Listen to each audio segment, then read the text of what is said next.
J'aime bien l'idée de voir, internet comme, quelque chose de plus réel que notre réalité. C'est-à-dire que je suis toujours convaincu qu'en fait, on peut toucher l'essence de quelqu'un bien plus profondément à travers son soi virtuel qu'à travers son soi réel, puisqu'on n'a pas toutes ces contraintes physiques. Bonjour, je m'appelle Loïc Obi et je présente Alex 196 en compétition au My French Film Festival. 3, 2, 1. Rendez-vous sur la plage de Sable Rose.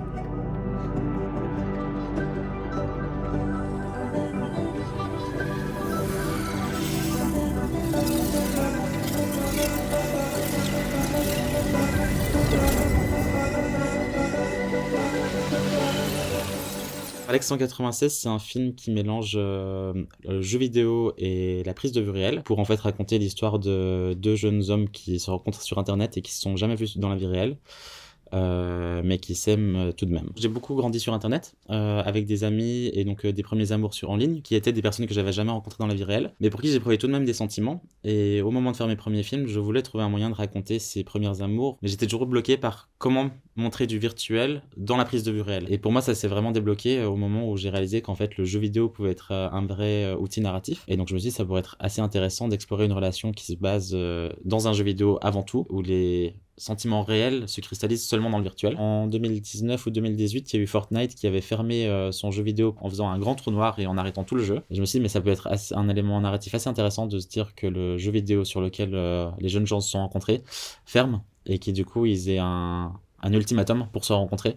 Parce que la déconnexion est proche et aussi je me disais que cette déconnexion ça pouvait être un élément intéressant pour, évoquer un peu la fin de l'adolescence, de ce monde rêvé qu'on se voit, un peu se détruire au fur et à mesure. Parmi tous ces amours que j'ai eus, en ligne, il y a eu pas mal de personnes qui se sont en fait déconnectées au fur et à mesure pour, se connecter dans la vie réelle, j'ai envie de dire. Mais pour les personnes qui restaient en ligne, en fait, on voyait peut-être, notre espace virtuel se vider au fur et à mesure et donc je me suis dit: «Ça pouvait être un élément intéressant pour, incarner tout ça». Pour le rôle principal d'Alex, j'ai choisi Pierre Gomet, qui est en fait un jeune comédien que j'ai rencontré en casting. Pour moi, dans ma manière de tourner, c'était important d'avoir quelqu'un qui avait un grand bagage, technique. Pour lui, c'est tout à fait naturel de répondre à un placement de caméra et on n'est pas dans de l'improvisation, on est dans quelque chose de très chorégraphié. Dans toutes les séquences virtuelles, finalement, c'était tellement découpé techniquement qu'il joue face à rien. Quand on tournait notamment les parties du jeu vidéo, en fait, on a tourné ça sur fond vert et il y avait pas de décor, pas d'autres comédiens ni rien. Je trouve dans sa manière de se tenir dans le film, il y avait quelque chose d'assez triste assez facilement. Son côté, jeune homme, mais un peu désabusé par l'adolescence, par la vie. Aussi avec son grand t-shirt, un peu surdimensionné. Je trouvais que ça contrastait bien aussi avec son avatar, totalement extériorisé, féminin et tout et ce petit gamin dont on pourrait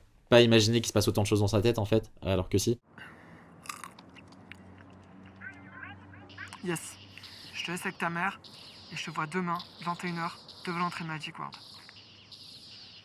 J'aime bien l'idée de voir, internet comme, quelque chose de plus réel que notre réalité. C'est-à-dire que je suis toujours convaincu qu'en fait, on peut toucher l'essence de quelqu'un bien plus profondément à travers son soi virtuel qu'à travers son soi réel, puisqu'on n'a pas toutes ces contraintes physiques. Le texte, il est donc à la fois parlé, mais il est aussi en fait écrit entre les protagonistes, en ligne. En fait, une grande partie des relations qu'on a en ligne se passe à travers l'écrit. Derrière, un emoji ou un smiley à l'époque, en fait, il y a beaucoup d'émotions qui passent. En fait, finalement, à travers ces textes-là, les personnalités différentes qu'on incarne, être en conversation écrite avec quelqu'un ou en conversation orale à travers l'ordinateur ou alors en discussion face à face, il y a vraiment des niveaux d'intimité très différents et donc je voulais absolument que les personnages, du film soient interprétés par d'autres comédiens et comédiennes dans le virtuel. C'est des avatars qui soient un peu leur eux fantasmés et je pense qu'en fait, pour beaucoup de personnes queer, c'est un peu un premier espace où on peut s'exprimer et trouver un peu notre skin, en fait, littéralement, puisqu'on choisit notre skin. À partir du moment où on a un amour virtuel, il y a cette idée qu'il sera fragilisé ou cassé du moins s'il passe dans le réel parce qu'en fait, quand il est dans le virtuel, il appartient toujours au fantasme d'une certaine manière et je pense que si on cherche à l'incarner physiquement, il se casse d'une certaine manière quand même et c'est peut-être d'autant plus beau en fait, finalement. Et je pense en fait quand on grandit avec des images virtuelles comme ça paraît presque antinomique d'essayer de les mettre en image avec une prise de vue réelle et avec, un scénario, basique, on va dire, puisque ces images en fait, elles ont une nature, pixel de base et ensuite les ramener dans la réalité, ce serait un peu les trahir. Nos identités actuelles, en fait, c'est très compliqué de les représenter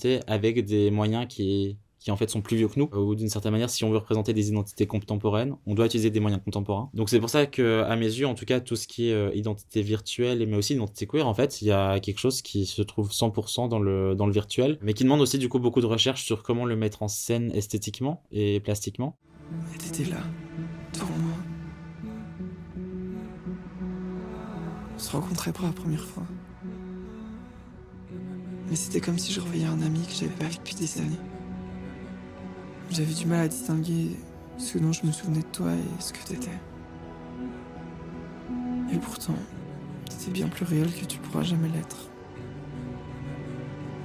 Le film en fait se répartit en deux parties, donc la partie prise de vue réelle et la partie jeu vidéo, qui en fait au fur et à mesure du film se mélangent. Depuis le début, je voulais avoir une image de jeu vidéo qui rappelait un peu la PlayStation. Vraiment, la base du jeu vidéo, on a des formes très simples. Et pour créer tout ce jeu vidéo, j'ai travaillé avec Romain Derriot, donc un concepteur d'effets visuels, avec qui on a reconstruit un faux jeu vidéo dans Unreal Engine. Et toute l'idée derrière le point de vue artistique, c'était comment imaginer un jeu vidéo, mais en fait si la caméra était dans le jeu vidéo directement, puisque l'idée c'était que le jeu vidéo se dégradait visuellement au fur et à mesure. Et donc on a repris en fait un décor de jeu vidéo qu'on a photographié de plein d'angles différents. On a donc scanné cette île en 3D et ensuite on a intégré nos comédiens en les filmant en 3 dimensions. C'est-à-dire que du coup, on n'avait pas de caméra, on avait 60 caméras qui les filmaient constamment. Et donc, on s'est retrouvé avec des avatars en 3D qu'on a réintégrés à ce jeu vidéo. On s'est retrouvé avec donc l'action des comédiens dans le jeu vidéo 3D, mais pas de caméra. Donc, en fait, on pouvait faire le mouvement de caméra qu'on voulait et donc, on n'avait plus aucune contrainte